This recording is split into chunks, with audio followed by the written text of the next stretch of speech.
السلام علیکم، آپ دیکھ رہے ہیں ٹی وی 49 نیوز یو کے اور میں ہوں منیر پیرزادہ۔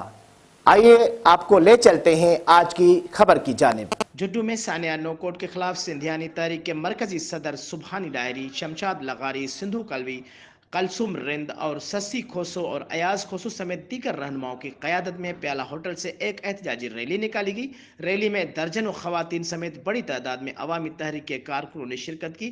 ریلی کے شرکاء نے ہاتھوں میں پلے کارڈ اٹھائے رکھے تھے جس پر متاثرہ خاندان سے انصاف کرنے اور ڈی ایس پی جھڈو اور ایس ایچ او نو کوٹ کی فوری برطرفی کے نعرے درج تھے۔ ریلی شہر کے مختلف راستوں سے ہوتی ہوئی پرانی نیشنل بینک چوک پر پہنچی جہاں شرکاء نے احتجاجی مظاہرہ کیا۔ اس موقع پر ریلی سے خطاب کرتے ہوئے رہنماؤں نے کہا کہ نو کوٹ واقعہ ظلم اور بربریت کی انتہا ہے جس میں معصوم لڑکیوں کے ساتھ وحشی ملزمان نے ظلم کی انتہا کر دی۔ اس واقعے نے انسانیت کا سر شرم سے جھکا دیا ہے۔ افسوسناک عمل یہ ہے کہ اس واقعے میں سندھ سرکار اور مقامی پولیس متاثرین کے اس بجائے ملزمان کا ساتھ دے رہی ہے۔ انہوں نے کہا کہ متاثرین کی جانب سے واقعے کی بروقت اطلاع پولیس کو کرنے کے باوجود 30 گھنٹوں تک پولیس نے کوئی کارروائی نہیں کی بلکہ ملزمان کو مہلت دی گئی۔ معصوم لڑکیوں کے ساتھ بھیانک ظلم کرنے کی انہوں نے مطالبہ کیا کہ ملزمان کو گرفتار کر کے انصاف کے کٹہرے میں لایا جائے اور غفلت برتنے والے اداروں کے خلاف سخت کارروائی کی جائے۔